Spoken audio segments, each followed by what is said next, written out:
Hey guys, and welcome back to the channel. Today I thought I would just show you one of the ways that I make my dollar stretch by using the same ingredients to make different meals throughout the week. So this recipe is just an acorn squash recipe that I found. I bought the acorn squash on sale at the grocery store and I just googled for a quick recipe and I found one with ingredients I already had in my house or ingredients that were pretty cheap to buy. So this one is quinoa, black bean, and frozen corn.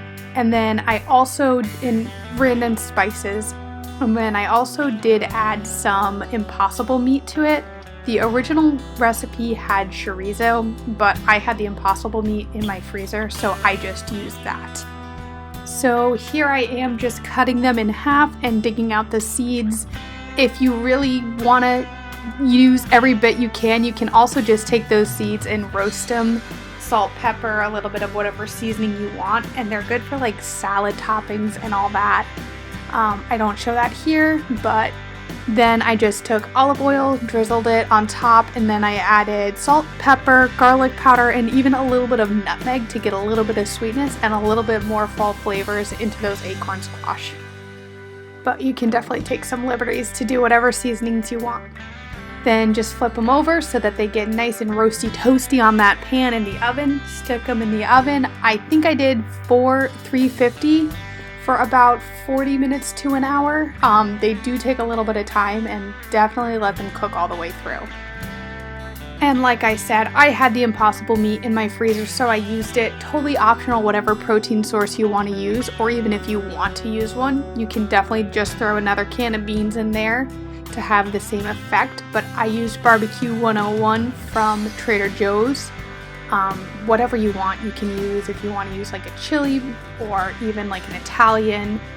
I cooked the quinoa, added in cooked quinoa. So this is the entire filling of the quinoa, black bean, corn, and the meat.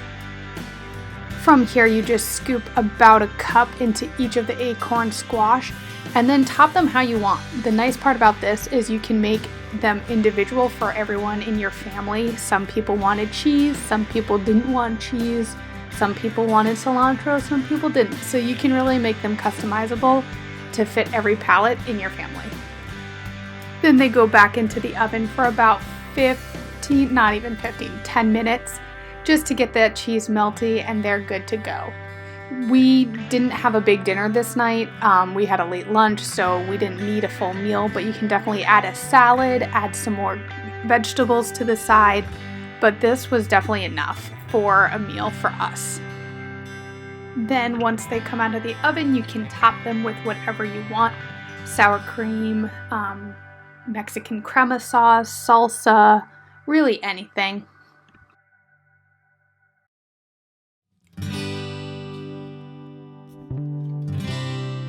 Okay, so here's the second meal I made with the same exact base. So I took that quinoa bake that I made, or the quinoa stuffing that I had for the first recipe, and then just dug out of my fridge and I found some onion, tomato, arugula, and I just made some burrito bowls.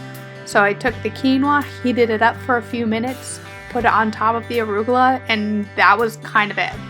But I added some tomatoes and onions here, a little bit of salsa. You could add some nacho cheese, you could add some shredded cheddar. Really, whatever you put on your burrito bowls at Chipotle, just mimic that same idea here.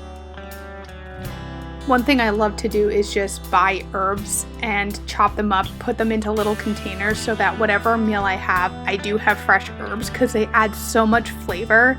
And they're pretty cheap when you buy them in bulk, and they're better than when you're just sprinkling some spice, dry spice. Then last meal was quinoa tacos, taking the last bit of that quinoa stuffing and using it as a base for some tacos. I added some kidney beans just because I needed a little bit more. Sprinkled some cheese on top and threw that into the microwave just to get it all heated up as the base. While that was heating, I just took some tortillas that I had in the fridge and loaded them up with some greens, some tomatoes, some red onion, whatever anybody wanted in their tacos. Then once the quinoa was heated up, you're going to see me add that into the tacos. And then literally treat it like normal tacos, whatever you put on top. I think it was sour cream, salsa, we use sriracha. Really just customize it, make it fun, and keep it fresh. So the whole point of this video is just to show you that even if you make one meal, you can sometimes stretch it into 2 or 3. And that way it makes it a lot more budget friendly than trying to come up with a new recipe for every night, where you can get different flavor profiles by using the same ingredients, and it feels like a completely different meal each time. Yes, it's going to be a little bit similar, but you're saving a lot of money in the end, in the long run, and you're throwing away less food.